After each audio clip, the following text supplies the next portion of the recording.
Вы смотрите новости Татарстана, в студии Алексей Калиничев. Здравствуйте. И вначале вкратце о главных темах этого выпуска. Преодолевая невозможное. Если я начала дело, добиваться своего, я это никогда не оставлю. Какие непростые повороты попались участникам Всероссийской специальной спартакиады, увидела Наталья Мезина. 157 томов уголовного дела по мошенничеству с декретными выплатами. Хищение денежных средств при получении пособия по беременности и бременности. Детали первого заседания громкого дела у Салавата Мухаммадуллина. Холодная зима и новая цена. Холодные дни 2-3 дня было всего. Таких холодных дней не было. Почему татарстанцы получат платежки с увеличенными ценами на тепло, узнал Рамиль Шайдуллин. Уроки истории через голубые экраны. Народ, который не знает собственной истории, у такого народа нет будущего. О новом проекте репортаж Алии Хайрудиновой. В Казани только что завершилась презентация визуального образа Всемирных зимних игр специальной олимпиады. Пройдет она уже в следующем году в столице нашей республики. Это международное движение было основано еще в 1968 году. Главная цель – продвижение идей инклюзивного общества и объединение людей с интеллектуальными особенностями с помощью спорта. Не случайно презентация проходит сегодня. Казань в эти дни принимает всероссийскую спартакиаду, тестовую репетицию предстоящей олимпиады. И сейчас у Спасской башни Кремля находится моя коллега Алия Хайрудинова. Алия, здравствуй. Итак, каков он образ Всемирных зимних игр специальной олимпиады? Добрый вечер, Алексей. Что мне снег, что мне зной, что мне дождик проливной, когда наша республика готовится к всемирному спортивному событию. Мы сейчас находимся у Спасской башни Кремля, и буквально несколько минут назад ее стены осветил логотип Всемирных зимних игр специальной олимпиады. В самом центре логотипа изображен Зеланд. Это символ нашей Казани, и он, расправив свои широкие крылья, готов приветствовать атлетов специальной олимпиады и, конечно же, всех взять в свои горячие объятия. Только что всех участников поздравил президент Рустам Минниханов, а также Ольга Слуцкер, президент специальной олимпиады. Я предлагаю их послушать. Спорт не имеет границ. И, конечно же, проведение зимних игр специальной олимпиады – подтверждение этому. Миссия специальной олимпиады раскроет главные принципы нашей страны – равнодоступность каждому. Мы с вами провели здесь много важных спортивных событий, и вы всегда были на высоте. Уверен, что игры пройдут на высоком уровне и с точки зрения спорта, и с точки зрения гуманизма. Я хочу сказать огромное спасибо руководству Российской Федерации за то, что мы сможем принять игры специальной олимпиады впервые в истории в нашей стране, в России.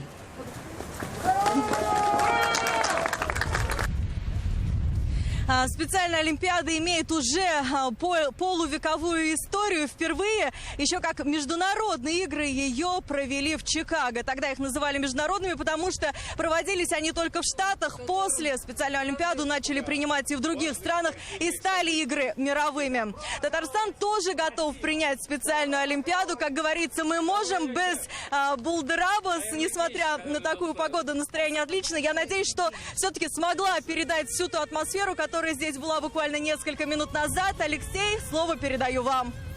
Спасибо, Алия. Я напомню, что полную версию презентации визуального образа Всемирных зимних игр специальной олимпиады вы можете увидеть сразу после нашего выпуска новостей.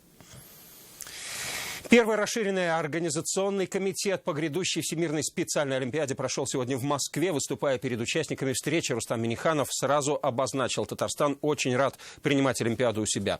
И уже полным ходом идет к ней подготовка. Подробности в репортаже Дины Газалиевой. Сегодня в Москве работает целый десант специалистов и экспертов из Татарстана. Карантинные меры значительно ослабили, а значит, можно говорить воочию друг с другом. Ну, конечно, оставляя на месте медицинские маски.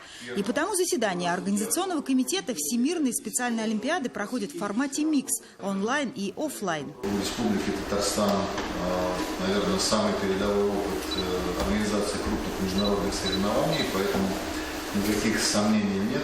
С нами президент республики Рустам Абдалевич Минниханов. Эти мировые зимние состязания, участие в которых принимают спортсмены с особенностями интеллектуального развития, до текущего момента ни в Советском Союзе, ни в России не проводились. Мы гарантируем, что Татарстан сделает все возможное, чтобы провести Всемирные зимние игры, специальные олимпиады на самом высоком уровне. Но самое главное – это не материальное наследие специальной олимпиады.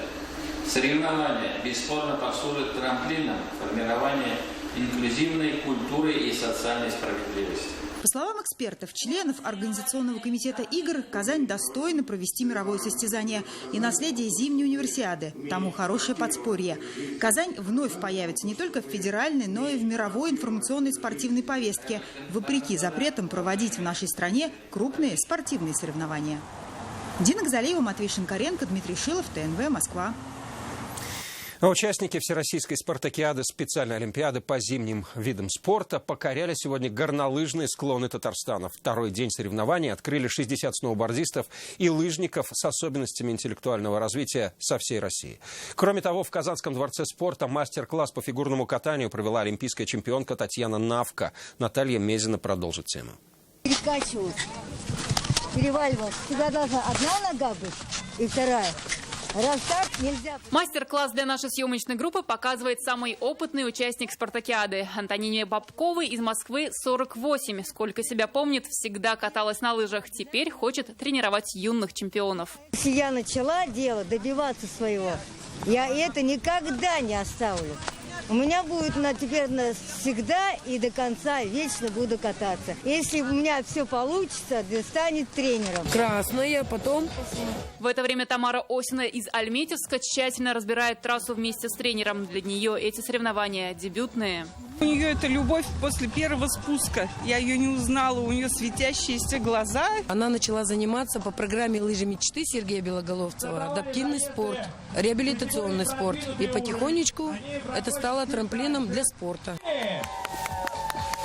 Горнолыжный спорт только кажется таким легким и воздушным на первый взгляд. На самом деле оценить всю его сложность, наверное, можно только вот здесь, с высоты птичьего полета. Только посмотрите, вся длина трассы составляет 700 метров, а участники успевают пройти ее буквально за 50 секунд. И даже непогода сегодня не помеха для спортсменов. На трассу вышли 50 участников из Петербурга, Челябинска, Удмуртии и Свердловской области. Замечательно получился, очень классная трасса. Все аккуратненько, все четко. Да. В это время потенциал Казанской детской лыжной школы оценил Александр Легков. Олимпийский лыжник и посол Всемирных зимних игр специальной олимпиады пообщался с юными спортсменами.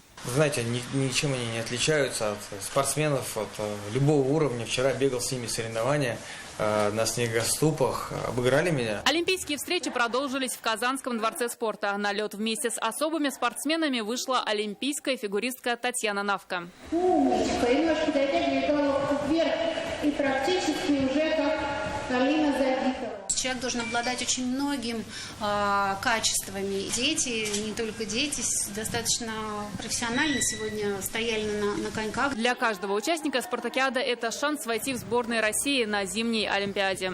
Наталья Мезина, Марат Зайдуллин, Ильдар Софиуллин, Игорь Романов, ТНВ, Татарстан.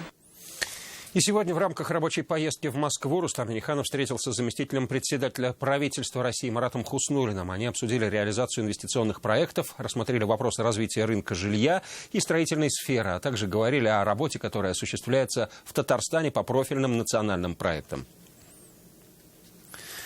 Татарстанцы начали получать счета-фактуры за январь. Как и ожидалось, суммы снова выросли. Главным образом за отопление. За январь придется заплатить в среднем на 27% больше, чем, например, в ноябре. Причина не повышения тарифов, а холодная зима и выросшие расходы на отопление. Об этом сегодня на пресс-конференции сообщили представители Минстроя и «Газпрома». Правда ли, что эта зима оказалась холоднее прошлых лет? И сколько доплатить придется в рублях? Узнал Рамиль Шайдуллин. Зима определенным образом нас испытывает. А скоро испытает и жителей. Финансово. Татарстанцы начали получать платежные документы за январь.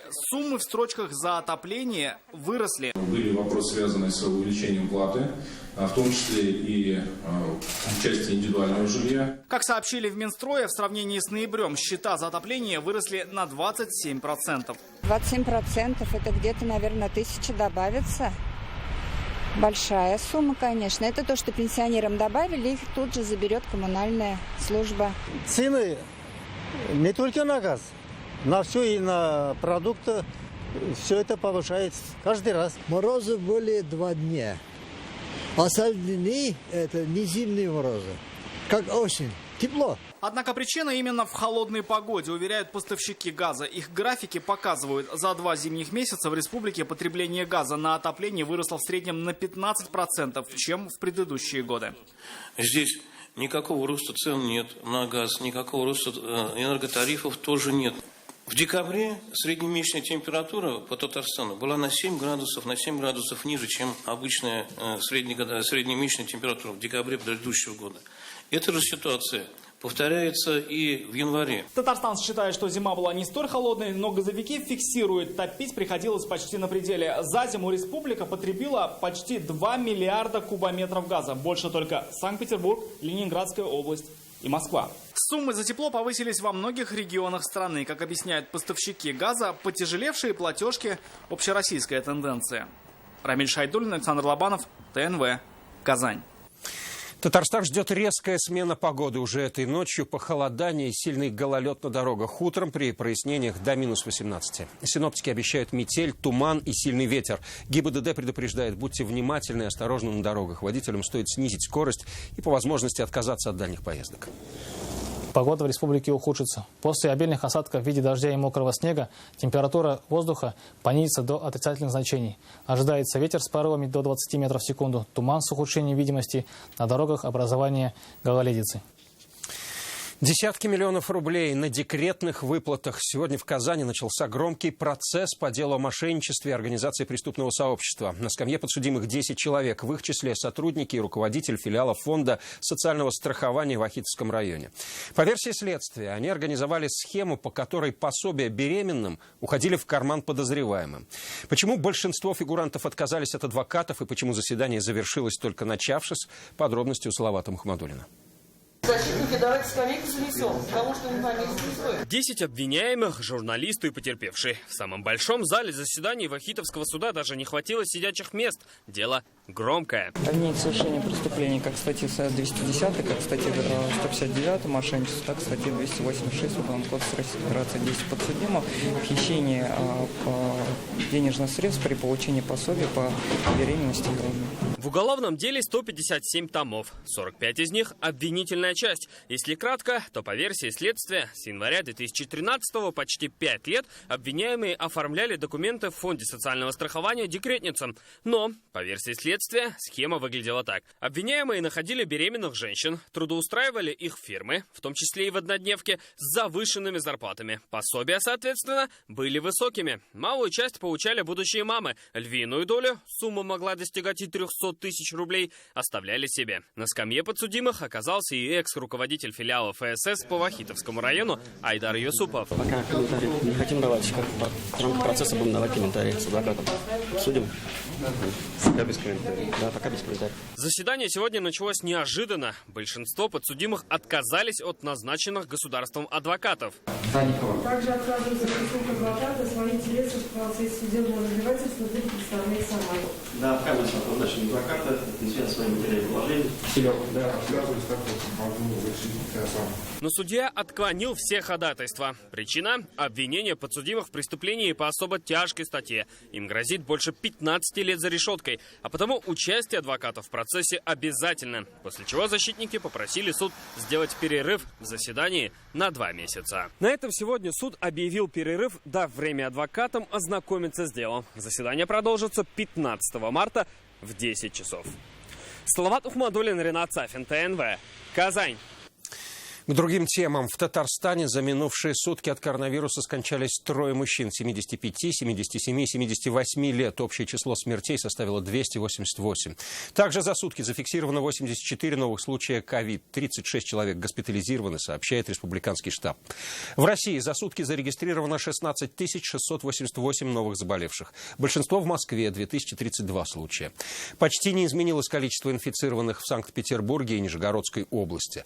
Стабильная картина и у наших соседей. В Самарской области 303 заболевших, Ульяновской 173, в Башкортостане 164, в Чувашии 91, в Мариэл 43. Как сообщает Минздрав, в Татарстане вакциной «Спутник Ви» привили 15 398 человек.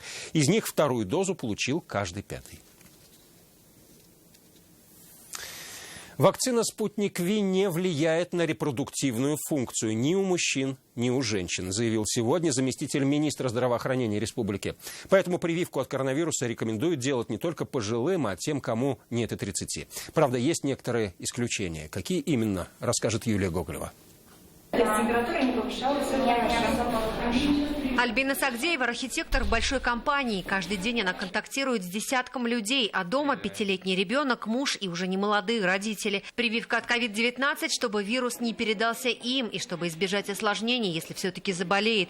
2-ю дозу Альбина сделала 5 дней назад. Все прошло хорошо. Если есть такая возможность, то нужно ее использовать и постараться, хотя бы в легкой форме перенести болезнь. Таких, как Альбина, в этой 20-й казанской поликлинике очень много. В день от коронавируса прививают по 30-35 человек. Треть из них – это женщины до 40 лет. В Минздраве республики напоминают, препарат «Спутник Ви» абсолютно безопасен и не влияет на репродуктивную функцию. Для репродукции каких-либо опасностей мы не видим. Поэтому и девушки репродуктивного возраста, и члены их семей для того, чтобы в перспективе обезопасить потенциально беременную, тоже мы призываем к вакцинации. Правда, беременным от вакцины советуют воздержаться, а тем, кто только что привился, на 3 месяца лучше повременить с зачатием. У нас же не прошло еще, условно говоря, год после того, как эту вакцину сделали, и так далее. То есть целый ряд процессов, которые нам не позволяют с уверенностью говорить о всех аспектах этой вакцины. Поэтому на данном этапе мы все-таки с предостережением в этом плане относимся. Все чаще в очереди на вакцину можно увидеть и молодых мужчин, и большинство из них тоже больше переживает не за себя, за пожилых родственников. Мы живем в мире, где сейчас бушует коронавирус, и чтобы не заразить своих близких, лучше привиться. Напомним, 2-ю дозу вакцины «Спутник Ви» в республике сделали больше 3000 человек. Каждому вручают памятку, что нельзя делать в течение 3 дней после прививки. В течение 3 дней после вакцинации не рекомендуется посещать бани, сауны, посещать людные места, контактировать с инфекционными больными. Мы рекомендуем пациентам все-таки носить маски, и защищать себя. По данным ученых, у тех, кто перенес ковид на ногах в легкой форме, иммунитет к вирусу сохраняется от 6 до 8 месяцев. Вакцина же дает защиту на более длительный срок – около года. Юлия Гоголева, Ильшат Мухаметов, ТНВ, Казань. Пандемия коронавирусной инфекции в России начала отступать, заявил глава Минздрава России Михаил Мурашко. Все детали читайте в интернет-газете «Реальное время».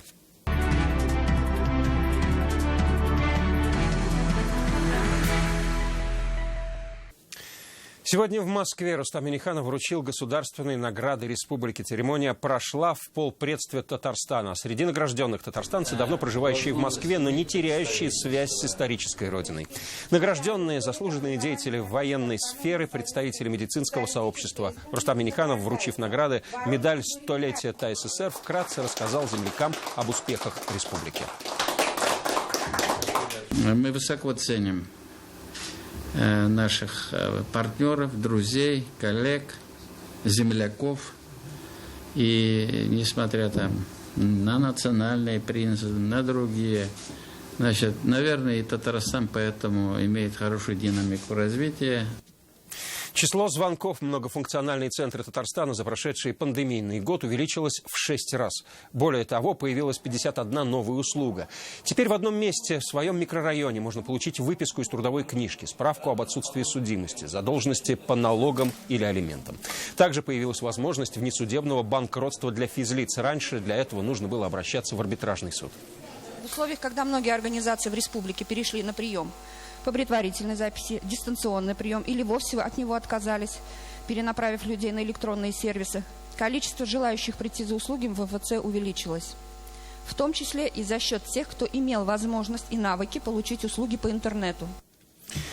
В общей сложности за прошедший год жителям Татарстана в МФЦ оказали около 5 миллионов услуг. Теперь здесь даже можно записаться на вакцинацию от коронавируса. Но большинство обращений касается социальных выплат.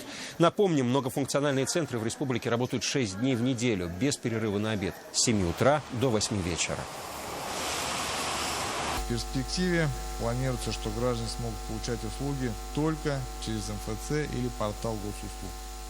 Концепция развития многофункциональных центров, разработанная Минэкономики и развития России, предусмотрено, что госорганы прекратят прием услуг в 2024 году. В связи с этим перечень услуг будет становиться еще более разнообразным. Так, в конце прошлого года премьер-министр России Михаил Владимирович Мишустин подписал очередное постановление о расширении списка услуг, оказанных МФЦ.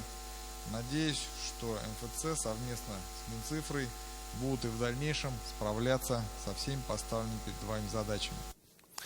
В республике созданы все условия для межнационального и межконфессионального согласия. Такую оценку сегодня дал председатель Комитета Госдумы по труду, социальной политике и делам ветеранов Ярослав Нилов.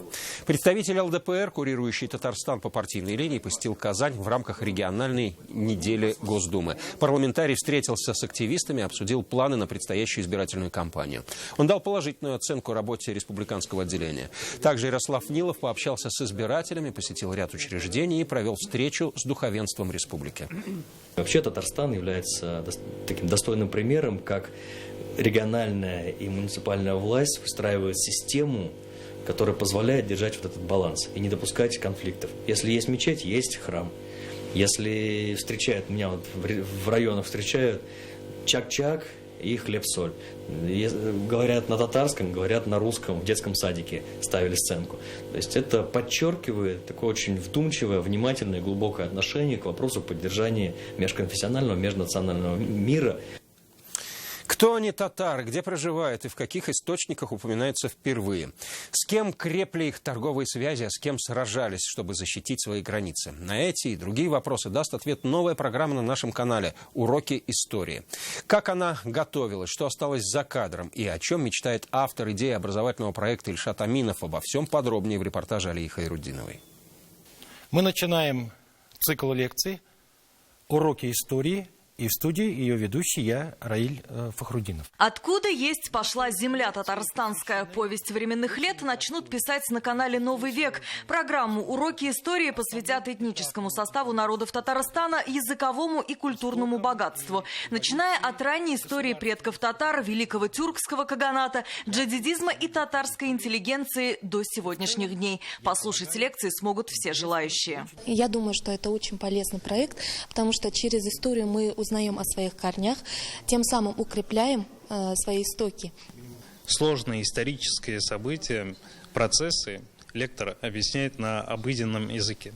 В истории есть белые пятна, и наш лектор именно вот закрашивает эти пятна. Какие татары-мишары и почему, как вы сказали, они были сильны в торговле, например, хочется узнать. После каждой лекции слушатели могут задать вопросы. Пока уроки истории строят в строгой хронологии. После каждый сможет предложить интересующую тему. На ней историки остановятся более подробно. Любая аудитория, новая аудитория, тем более подготовленная аудитория, она носит в себе такой некий элемент волнения. Совместно мы здесь обсуждаем вопросы этнической истории татарского народа, не только татарского народа, народов Татарстана. В основе уроков истории культурные связи и духовные традиции народов республики. Одними из первых лекций прослушали журналисты ТНВ. Еженедельная программа на русском языке будет выходить в субботу в 16 часов на нашем канале. В планах такую же программу запустить на татарском языке. Итогом станет большой просветительский цикл. Для того, чтобы уверенно смотреть в будущее, надо знать историю, надо знать, на какой базе, на каком фундаменте строится это государство, эта республика. Этот проект рассчитан на самую широкую аудиторию, от детей до взрослых. Но у меня самая главная мечта потом превратить этот проект, этот цикл лекций в серию документальных фильмов, которые визуализируют нашу историю и покажут ее многогранность, богатство. Самые известные татары в мире — это кто? Новый масштабный просветительский проект — это тоже часть нашей большой истории. Для любознательных и неравнодушных к своим истокам зрителей ТНВ. Латинские татары — это какие татары? Они проживают в Перу. Уроки истории. Лия Хайрудинова, Алмаз Зиединов, Данил Филатов, ТНВ, Казань. Сарафан на кокетке, рубаха-косоворотка и штофник. Как в XIX веке в Казанском Поволжье одевалось русское население, можно увидеть в культурном центре имени Пушкина. Выставка народных костюмов – результат работы Центра русского фольклора Казани. Он отмечает 25-летний юбилей.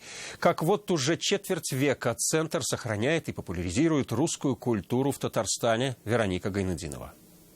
Это вот штофник я создавала месяц своими собственными руками. Все по старинным технологиям 19 века. Этот праздничный костюм носили женщины в Чистопольском уезде. Юлия Ахмедзянова воссоздала его полностью вручную по меркам из этнографического музея. Богатые рукава, воротник и, самое главное, барый, который показывает достоинство и стать. Нарочито богатая вещь, которая обязательно должна быть, показать достаток. Дело в том, что крестьянское сословие, оно зачастую могло брать даже у кого-то, как на прокат сейчас говорят. На выставке редчайшие образцы русского народного костюма Казанского Поволжья. 32 комплекта, которые носили в будни, на праздники, надевали на свадьбу. Это костюмы жениха и невесты. Считалось, насколько талантливой была вышивка на платке невесты, настолько хорошей женой она будет. Сегодня, конечно, подобные костюмы встретишь разве что на участниках народных ансамблей. Ты ощущаешь связь поколений, свои корни. Ты понимаешь, что действительно эту одежду носили твои предки. Выставка народных костюмов – один из масштабных проектов и результат исследований экспедиций Центра русского фольклора на протяжении 2 десятилетий. Ему самому уже четверть века. Центр изучает и сохраняет традиции русской культуры. С их участием проходят фестивали «Каравон», «Кузьминки», конкурс «Русская народная игрушка».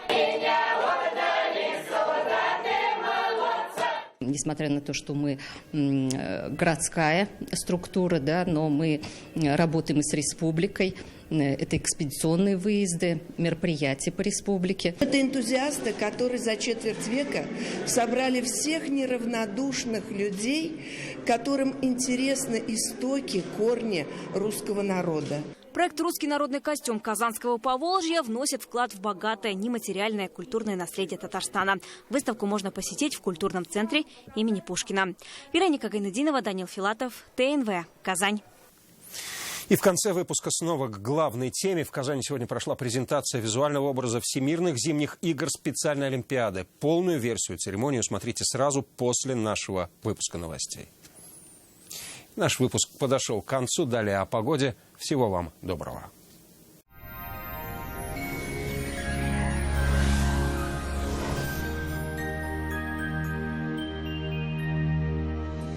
Здравствуйте! В наши края возвращаются морозы и усиление ветра. О погоде на 6 февраля чуть позже. Не откладывайте заказ в вашей новой кухне. Закажите его в рассрочку «Данил Мастер». Только до конца февраля доставка, подъем и установка бесплатно. 3D-проект кухни в день обращения. Звоните 2-167-166. По данным сервиса Яндекс.Погода, на юго-востоке, в Бугульме, Бавлах, Азнакаево значительно похолодает. Существенных осадков не ожидается. Ночная и дневная температуры схожи, около 7 градусов ниже нуля. На северо-востоке, Нижнекамске, Набережных Челнах, Елабуге небольшой снег и морозно -9. Оттепель резко сменилась значительным похолоданием и в Агрызе, Менделеевске, Актаныше. Снегопады прекратятся, лишь днем местами небольшой снег. На северо-западе, в Арске, в Кукмаре, Балтасе днем также не исключен снег, намного прохладнее, чем накануне, -11. На юго-западе, в Болгаре, Држаном, Буинске синоптики также обещают небольшой снег и похолодание до 14 градусов. В центральных районах Чистополе, в Альметьевске, Мамадыше облачная погода, без существенных осадков, будет холодно. В воскресенье температуры продолжат понижаться. Одевайтесь теплее, берегите себя. Избавьтесь от варикоза навсегда. Быстро и без боли. В клинике лазерной хирургии варикоза нет на Достоевского. Вздувшиеся вены, отеки, тяжесть в ногах – это признак варикоза. Образование тромбов – его грозное осложнение. Но решение есть. В клинике варикоза нет на Достоевского акция. Скидка на лазерное лечение до 20%. 212 20 40. В субботу в Казани ожидается переменная облачность, днем местами небольшой снег. Ночная температура -9, днем -12. Ветер западный, сильный, порывистый. Атмосферное давление 741 миллиметр ртутного столба, что ниже нормы, влажность воздуха 79%. Магнитное поле Земли спокойное. На дорогах гололедица и снежные заносы. Будьте внимательны. О погоде все. В студии была Лейла Латыпова. Всего доброго и до свидания.